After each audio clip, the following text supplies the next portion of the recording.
प्रवचनाला उपस्थित आदरणीय प्रबोधरत्न, आदरणीय अलोकदर्शी, आदरणीय संगभूषण,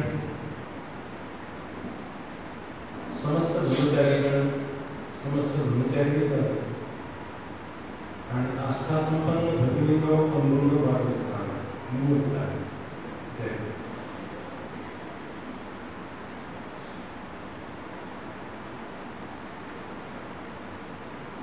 जगात कुठलीच गोष्ट घेतली नाही. प्रत्येक गोष्टीमध्ये परिवर्तन होत आहे. हिंदीमध्ये म्हणतात, डूबा हुआ चंद्रमा और बीती हुई ऋतु दोबारा लौट के आती है, परंतु बह चुका नदी का पानी और बीती हुई जिंदगानी दोबारा लौट के नहीं आती. आता हे 5-6 दिवस निघून गेले, आता येणार नाही. म्हणून असं म्हणतात की प्रत्येकाने प्रत्येक क्षणाचा अत्यंत कुशल कामासाठी उपयोग केला पाहिजे. आणि मला खात्री आहे की आपल्यापैकी प्रत्येक जणाने शिबिरामध्ये उपस्थित राहून प्रत्येक क्षणाचा आध्यात्मिक विकासासाठी उपयोग करून घेतलेला आहे. त्यामुळे तुमचं सर्वांचं अभिनंदन.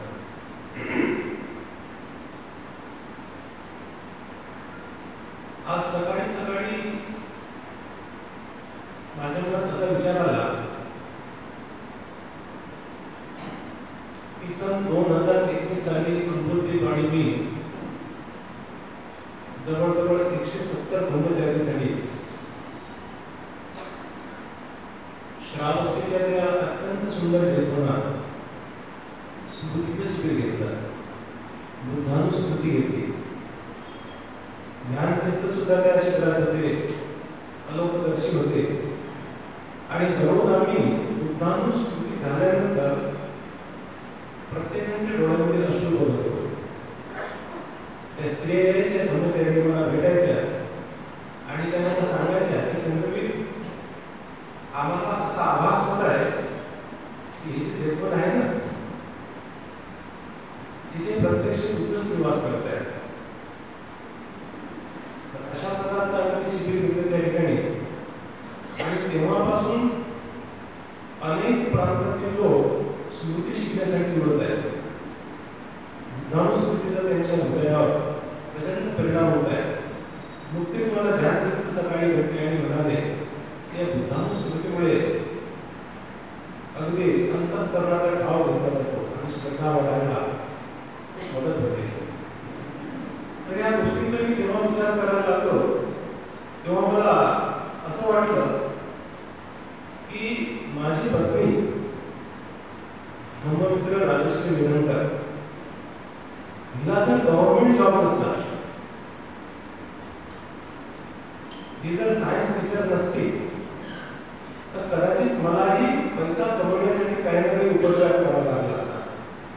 आणि मग मला एवढा वेळ स्मृती पालनासाठी, अध्ययनासाठी, बुद्धानुस्मृती तयार करण्यासाठी, काय गरज देण्यासाठी, सच्ची दौलत देण्यासाठी मिळाला नसता.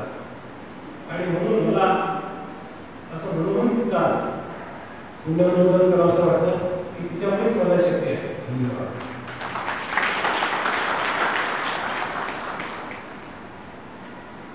आज मी तुम्हाला स्मृतीचे 2 लाभ सांगणार आहे आणि त्या लाभानंतर एक संक्षिप्त बुद्धानुस्मृती घेऊन आपलं प्रवचन समाप्त करणार आहे. बसणे, उठणे, चालणे, बोलणे, ऐकणे, पाहणे, विचार करणे, भांडी धुणे, झाडू मारणे, ही सर्व कामे जेव्हा मी स्मृतिमान राहून करतो तेव्हा त्याच्या जीवनामध्ये थोडा क्रांतिकारक बदल होतो. बुद्ध निकायामध्ये म्हणतात की ज्याप्रमाणे एखाद्या समुद्रामध्ये त्या देशातील सर्व नद्यांचे पाणी समाविष्ट असते, त्याचप्रमाणे प्रश्नामध्ये जर का स्मृती विद्यमान असेल तर निर्वाणाकडे जाणारे सारेचे सारे कुशल धर्मीय पक्ष किंवा कुशल धर्माकडे निघणारे बाबी तुमच्या चित्तामध्ये मौजूद असतात, त्या ठिकाणी प्रेझेंट असतात. उदाहरणार्थ या क्षणी जर तुमच्या चित्तामध्ये स्मृती विद्यमान असेल तर अष्टांगिक मार्ग तुमच्या समोर उभा असतो. तसं काय? जर तुमच्या चित्तात स्मृती असेल, तुमचा संकल्प कसा असेल? योग्य संकल्प. तुमची वाणी कशी असेल? योग्य वाणी असेल. तुमचा कर्मांत, तुमची आजीविका, तुमचा व्यायाम, तुमची समाधी सर्व योग्य असेल. एवढेच नव्हे, तुमची दृष्टी सुद्धा योग्य असेल. आणि जर का दृष्टी योग्य असेल तर हळूहळू हळूहळू सम्यक दृष्टीकडे जाण्याचा तुमचा मार्ग खुला होऊन जातो. म्हणून भगवंतांनी महापरिनिर्वाणाच्या अगोदर अपमाने संपादिता ही शिकवण दिली आणि आपल्याला सांगितलं की जर तुम्हाला ध्येय प्राप्त करायचं असेल तर तुम्ही प्रत्येक क्षणी स्मृतिमान राहण्याचा प्रयत्न केला पाहिजे. त्या स्मृतीची 2 लाभ सांगतो. असं म्हणतात ना, एक बाम 3 काम. तसं स्मृतीचे एक लाभ आहे. सगळे काही सांगत बसत नाही, फक्त 2 लाभ सांगतो. पहिला लाभ, मनातील गाठी कमी होणे. तुम्ही जर विचार केला तर प्रत्येकाच्या मनात शेकडो गाठी आहेत, शेकडो लोकांचे संबंध खराब झालेले आहेत, पण गाठ जोडायचं तर माहित नाही. 2 वर्षापूर्वी नागपूरची एक स्त्री माझ्या शिबिरात आली. मला सांगायला लागले की चंद्रवीर, माझ्या सासूच्या सोबत माझं जमत नाही हो. घरामध्ये दररोज भांडणच असते, त्याच्यामुळे मी अगदी कंटाळलेली, काय करू. आता तीच स्त्री 2 वर्षानंतर शिबिरात आली. तिला मी सांगितलं होतं की कमीत कमी 3 तास स्मृतीचं पालन कर. त्या बाईने या शिबिरात आल्यानंतर मला सांगितले की माझ्या सासूचे आणि माझे संबंध एवढे सुंदर झालेले आहेत, जसे आईचे आणि मुलीचे संबंध. हे कशामुळे झालं? स्मृतीमुळे. दुसरी घटना, आता मी ऑनलाईन बरोबर सुरू केलं जून महिन्यात 5 दिवसांचं. पुण्यविधा नावाच्या नागपूरच्या एका ब्रह्मचार्याने मला प्रश्न विचारला त्या शिबिरात ऑनलाईन. चंद्रवीर, माझ्या मनात एक गाठ आहे एका दुसऱ्या ब्रह्मचार्याबद्दल. माफ तर करते मी तिला, पण बरोबर माफ करते, मनापासून माफ करते. आणि मनापासून माफ न केल्यामुळे तिच्याबद्दल असणारा द्वेष नेहमीच माझ्या मनामध्ये दरडत असतो आणि राहत असतो. मी काय करू? म्हटलं 2-4 तास स्मृतीचं पालन करा.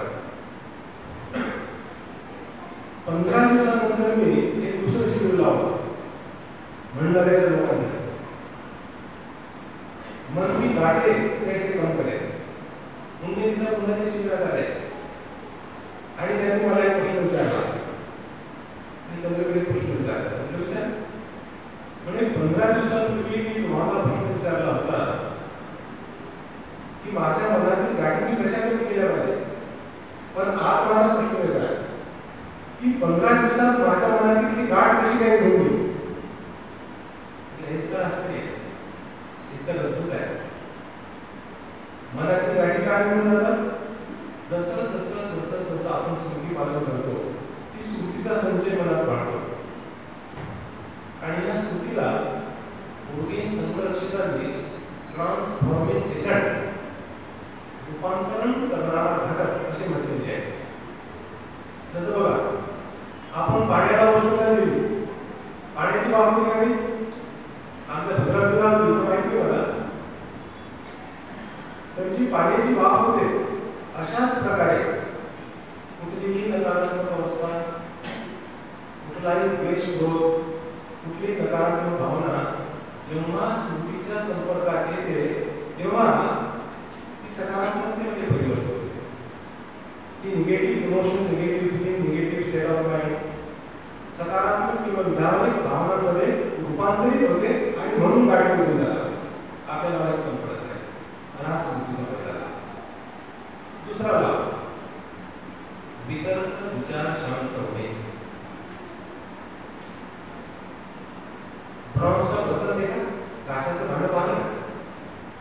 काशाच्या भांड्याला जर आपण असं वाजवलं तर त्याच्यात अशी झणझणाट निघते, असे कंपन निघतात.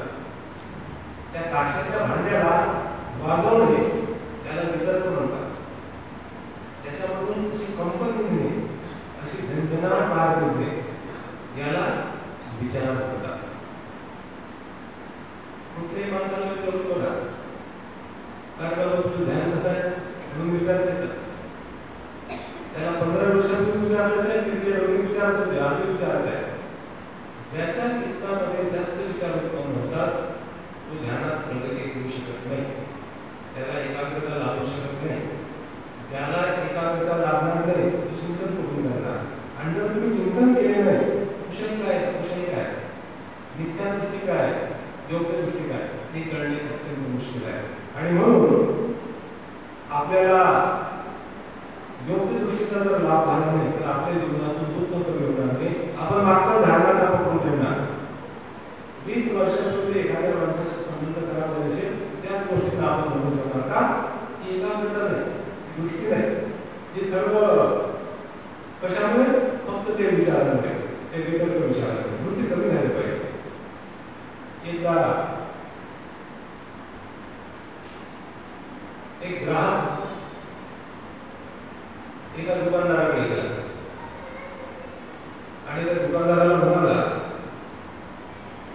म्हणे दुकानदार तुला तुझ्या दुकानामध्ये मुंग्या मारण्याची पावडर आहे काय? दुकानदार म्हणाला देतो, पण 15 मिनिटांनी. ग्राहक म्हणाला का पण 15 मिनिटांनी? आता नाही का तुझ्या दुकानात मुंग्या मारण्याची पावडर? दुकानदार म्हणाला पावडर आहे, पण प्रॉब्लेम हा आहे की त्या पावडरच्या मध्ये मुंग्या झालेल्या आहेत. प्रश्न कसा आहे? आपल्या चित्तामध्येच विचारांच्या मुंग्या झालेल्या आहेत. ज्याच्या चित्तामध्ये, ज्याच्या मनामध्ये विचाररूपी मुंग्या झालेल्या असतील त्याला एकाग्रता म्हणून लागणार. स्मृती काय करते? मी तर तुम्हाला आवर्जून म्हणेन की घरी गेल्यानंतर उद्या सकाळी जेव्हा उठणार तेव्हापासून कमीत कमी 2 तास चालणे, बोलणे, उठणे, बसणे, खाणे, पिणे, ब्रश करणे, चालणे, जे काही शिकते स्मृतीपूर्वक करा. त्याच्यामुळे काय होईल? तुमचं मन वर्तमानात राहील, भूतकाळात जाणार नाही, भविष्य काळात जाणार नाही. भूतकाळात काय कोणी मला काय काय म्हणते हे सर्व आठवते. भूतकाळात काय, भविष्य काळात तुमचं माझं काय होणार? जर तुम्ही 2-3 तास स्मृतीचं पालन केलं, सुरुवातीला जमणार नाही, भराभराभर पळायला लागेल. पण जशी जशी स्मृती वाढेल तुमची स्थिर व्हायला लागेल आणि याचा फार मोठा परिणाम असा होईल की तुमचे वितर्क विचार शांत होतील. तुमचे वितर्क विचार शांत झाल्यामुळे तुम्ही अनेक धम्मचक्र विचारत आहे. ते म्हणतात की वितर्क विचार शांत झाल्यामुळे आमची साधनाही चांगली होते, आमचं ध्यानही चांगलं होते, आमचं शिक्षण पण चांगलं होतं, है ना? अशा प्रकारे स्मृतीचे 2 लाख तुमच्या समोर प्रस्तुत केलेले आहे. आणि आजच्या दिवशी आपण शेवटची बुद्धानुस्मृती घेऊन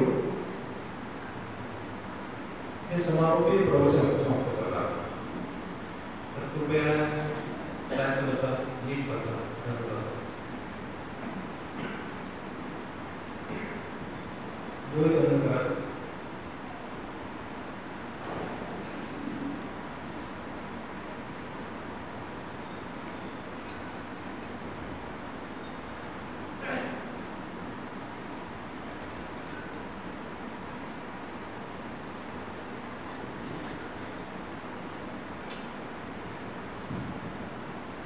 बुद्धानुस्मृती.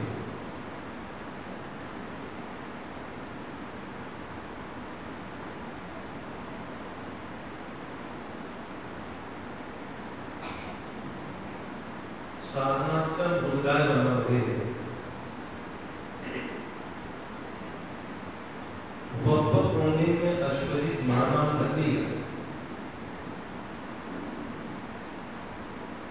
या परिप्रांतांना दीक्षित केल्या जातात.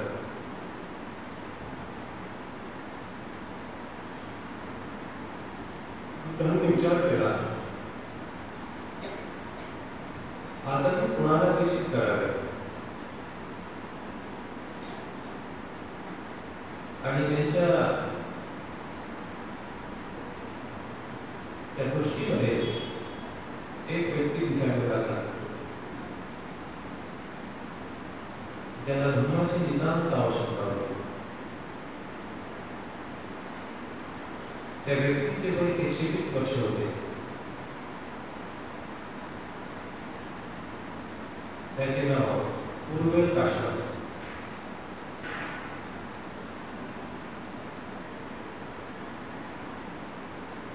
भगवंत उर्वेल काश्यपाच्या आश्रमात पोहोचले.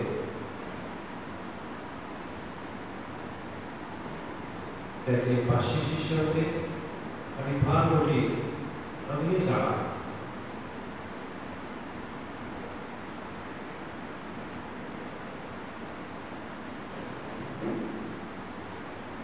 बुद्धांनी त्याला विनंती केली की मला इथे थांबायचे आहे.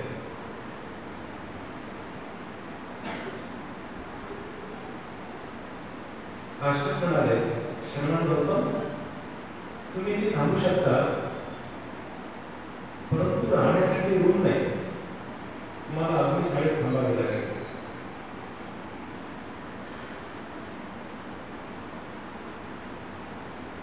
बुद्धांनी मंजूर केले.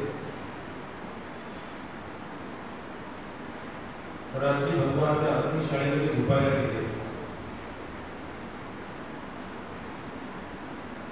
काश्यपाच्या मनात भीती होती.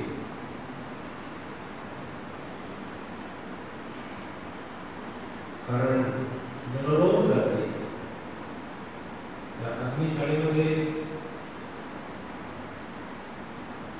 एक नाग योद्धा यायचा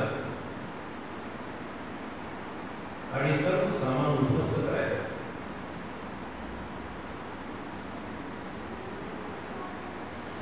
तो अग्निपुरीचे विरोधात होता.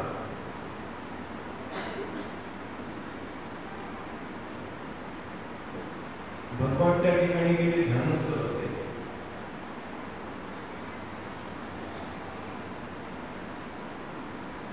मध्यरात्र उठून गेल्यानंतर नाग योद्धा तिथे आला.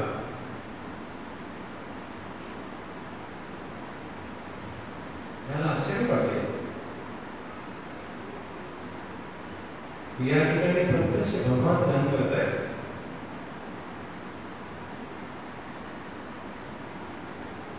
त्याने भगवंताची पूजा केली. तोही ध्यानात बसला.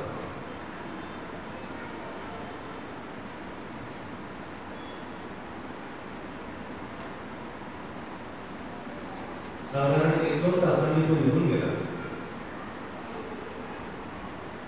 सकाळी उर्वेल काश्यप तिथे आले. त्यांचे 500 शिष्य आले.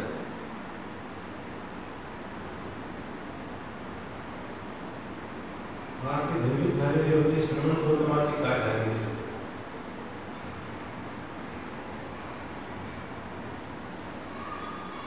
परंतु त्या सर्वांनी पाहिले की भगवंत बिलकुल सुखरूप आहे आणि भगवंतांनी त्यांना सांगितले की तो योद्धा आला होता, त्याने माझ्यासोबत ध्यान केले आणि नंतर तो निघून गेला.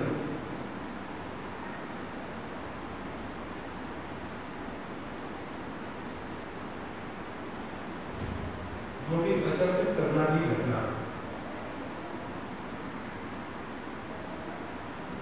काश्यप विचार करू लागला, श्रवण गौतम बरोबर मोठे चमत्कारी पुरुष आहेत. यांच्यासारखा चमत्कारी पुरुष आजपर्यंत कधीच पाहिला नाही. परंतु हे कितीही मोठे चमत्कारी पुरुष असतील तरी सुद्धा हा श्रवण गौतम माझ्यासारखा अनंत नाही.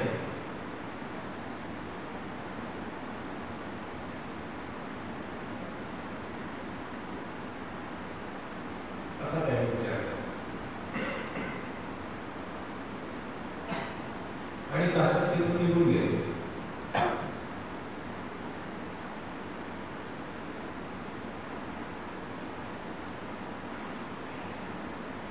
जे बाल असतात, जे मूर्ख असतात, जे स्वतःच्या मतावर पडलेले असतात, त्याचे उत्तम उदाहरण होय. बालभक्त समजून घेण्यासाठी एवढे सुंदर उदाहरण अन्यत्र सापडणार नाही. दुसऱ्या दिवशी रात्री भगवान जंगलामध्ये गेले.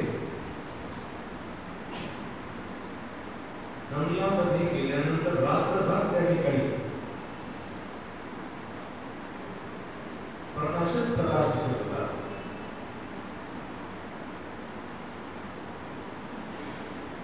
एक प्रकारे प्रकाशाने ते संपूर्ण जंगल न्हाऊन निघाले होते.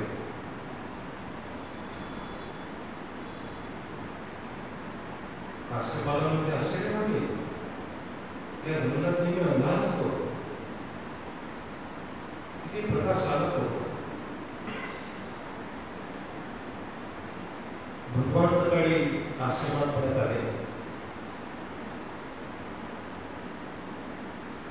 काश्यपाचे शिष्य आणि काश्यप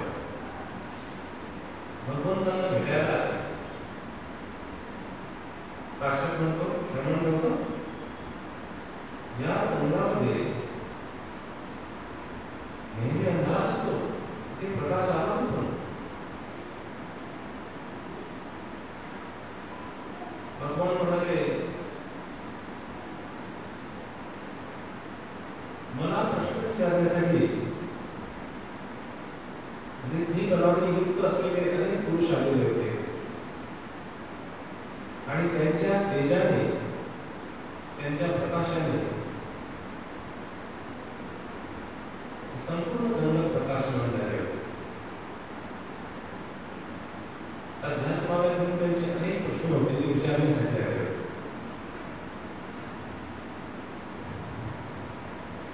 पुन्हा काश्यपाला आश्चर्याचा झटका. काश्यप विचारू लागला, खरोखर श्रवण गौतम फार मोठा चमत्कारी पुरुष आहे. यांच्यासारख्या चमत्कारी पुरुष आपण कधीही पाहिला नाही. पण हा श्रवण गौतम किती मोठा चमत्कारी असेल तरी सुद्धा तो माझ्यासारखा अनंत नाही, ही सुद्धा तरी दिसते.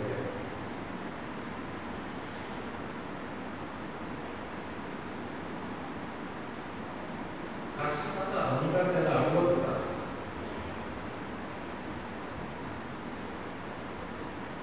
भगवंतांच्या प्रति ग्रहणची भूल देत नव्हता.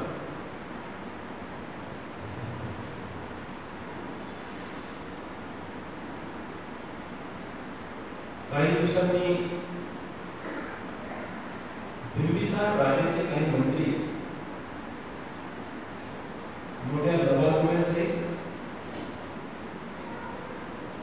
गुरुवेद काश्यप यांचे दर्शन घेण्यासाठी येणार होते, चर्चा करण्यासाठी येणार होते. काश्यपांच्या मनात एक प्रश्न निर्माण झाला. जर काही मंत्री येथे आले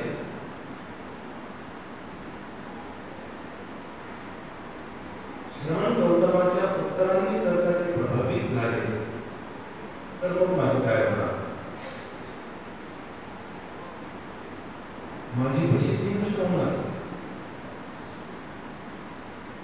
माझं स्वामित्व नष्ट होणार, राजगिरीच्या दरबारातून मला मिळणारी मिळत नष्ट होणार.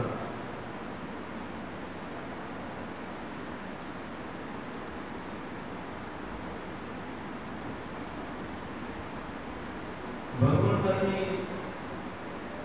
गुरुवेद काश्यपच्या मनात उद्भवणारे विचार काढले व ते शांतपणे, निमूटपणे त्या दिवशी तेथे न थांबता जंगलात निघून गेले.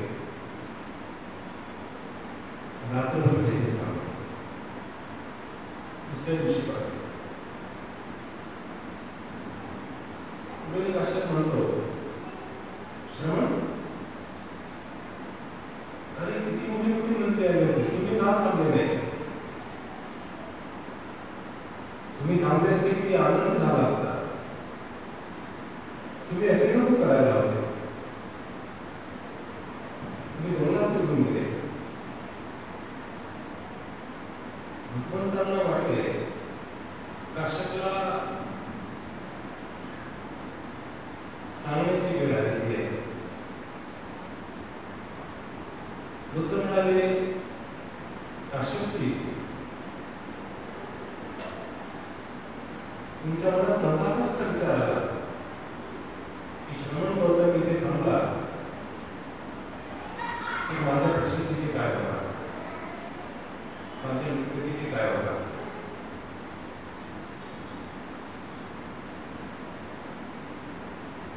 काश्यपाला पुन्हा आश्चर्याचा धक्का बसला आणि काश्यप म्हणाला मनातल्या मनामध्ये, अरे श्रवण गौतम मनातले विचार सुद्धा ओळखतात. आश्चर्य आहे, या संपूर्ण देशामध्ये एवढे मोठे चमत्कारी पुरुष असणे जवळजवळ असंभव आहे. पण हे कितीही सत्य असले तरी सुद्धा श्रवण गौतम माझ्यासारखे अनंत नाही. आणि तेव्हाच बुद्ध बोलायला लागले, काश्यप, तुम्ही अनंत नाही आणि अनंत पदाच्या मार्गावर सुद्धा आलो नाही. मला काश्यपजी, या जगात सर्व काही घडत आहे, सब कुछ चल रहा है. आणि तुम्ही कशाने आपल्या शाळेमध्ये लाकडांना जाळता, यातून तुम्हाला मुक्ती मिळणार नाही.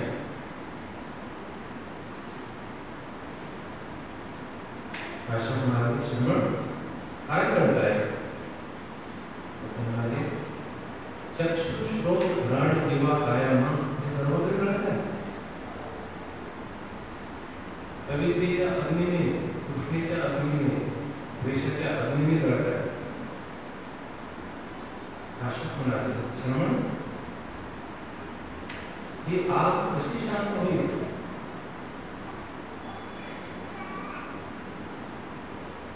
बुद्ध म्हणाले, काश्यपजी, बघताना केवळ बघा, ऐकताना केवळ ऐका, विचार करताना फक्त विचार करा, पुढे जाऊ नका, तेव्हाच अर्थ आहे.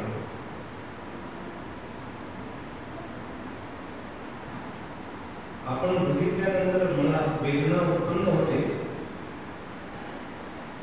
सुखात वेदनेतून तृष्णा, दुःखात वेदनेतून द्वेष. जर का स्मृतीपूर्वक तुम्ही तिथे थांबले, वेदनेला पाहिले, तर तृष्णा उत्पन्न होणार नाही.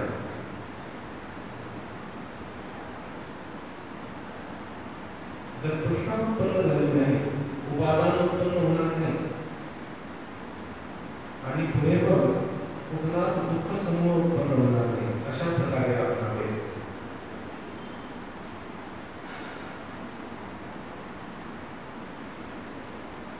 जर तुम्ही वेदनेवर थांबायला शिकले, तर डोळ्याची पापणी वरून खाली करण्यासाठी आणि खालून वर करण्यासाठी जेवढा वेळ लागतो तेवढ्या वेळात वेदना निरस्त होईल, अग्नी शांत होईल. असं म्हणतात की भगवंतांची सुमधुर वाणी ऐकून गुरुवेल काश्यपाला त्याच ठिकाणी धर्मचक्षुंचा लाभ झाला. तो भगवंतांचा शिष्य झाला. त्याचे जे 500 शिष्य होते ते तिथे आले आणि काश्यपला म्हणाले, आम्ही जेव्हा पहिल्या दिवशी भगवंतांना त्या ठिकाणी पाहिले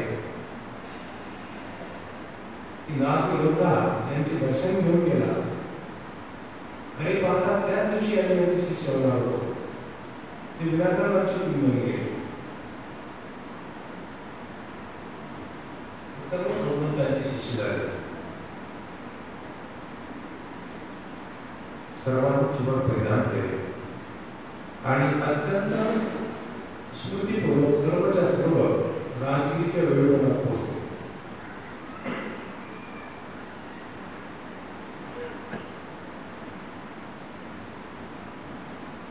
वेळूवर पोहोचल्यानंतर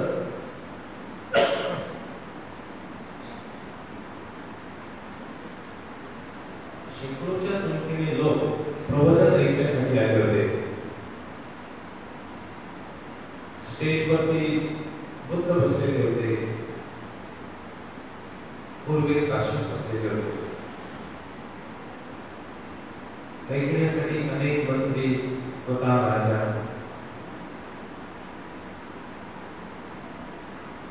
पब्लिकच्या मनामध्ये, श्रोत्यांच्या मनामध्ये एक प्रश्न उत्पन्न झाला. भगवान बुद्ध 36 वर्षाचे आहेत, उर्वरित काश्यप 120 वर्षाचे आहेत. यापैकी गुरु कोण आणि चेला कोण?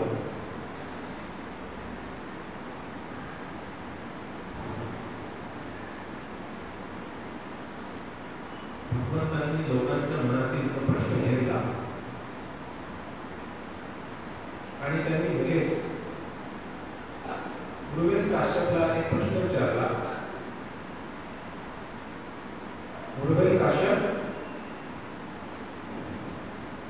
तुम्ही अग्निहोत्र का सोडले?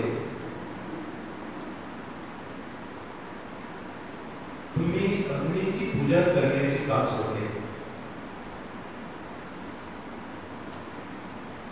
उर्वरित काश्यप लगेच उभे झाले.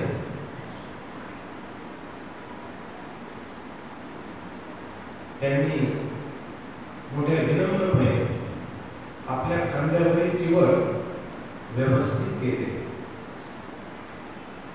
सर्वांच्या समक्ष भगवंताच्या पायावर आपले मस्तक ठेवले.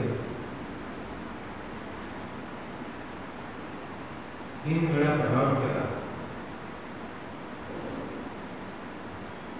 परत उभे झाले. त्यांचे डोळे पाणावले होते.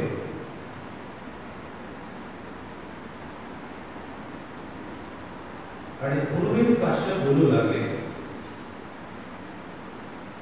ते म्हणतात, बंधू आणि भगिनींनो,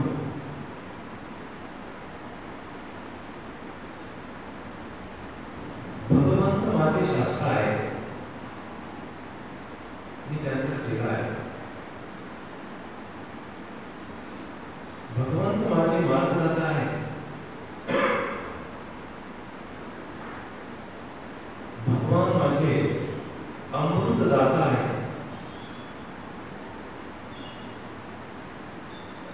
भगवान माझे पारसमणी आहे. मी मोठा भाग्यवान मनुष्य आहे. माझ्या जीवनाचे अत्यंत थोडे दिवस वाचलेली असताना भगवंताची परिचय झाला. मी त्या दृष्टीमध्ये अडकलो होतो. सर्व काही चढत असताना अग्नीची पूजा करत होतो. भगवंतांनी मला शिकवले वेदनेवर कसे थांबावे आणि अग्नीला कसे शांत करावे.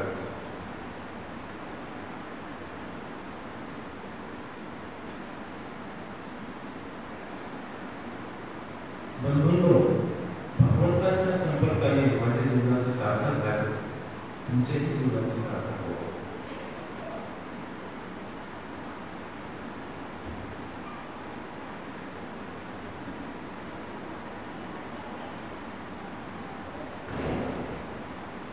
आणि थोड्याच दिवसांनी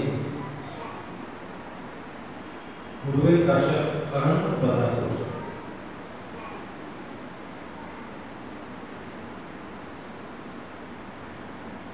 एक कुलपुत्राने घरातून बेघर होऊन आपल्या जीवनामध्ये जे काही साध्य करायचे असते ते उर्वरित काश्यपांनी याच जीवनात साध्य केले.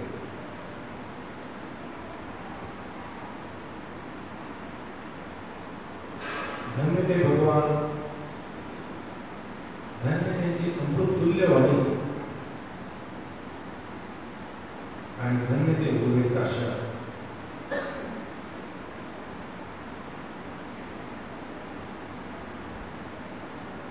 आमच्याही सर्वांच्या जीवनामध्ये असा सुंदर बदल हो.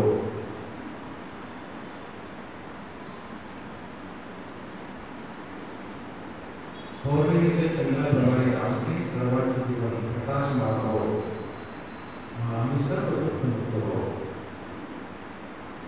नमो बुद्धाय, नमो ब्रह्माय, नमो संत.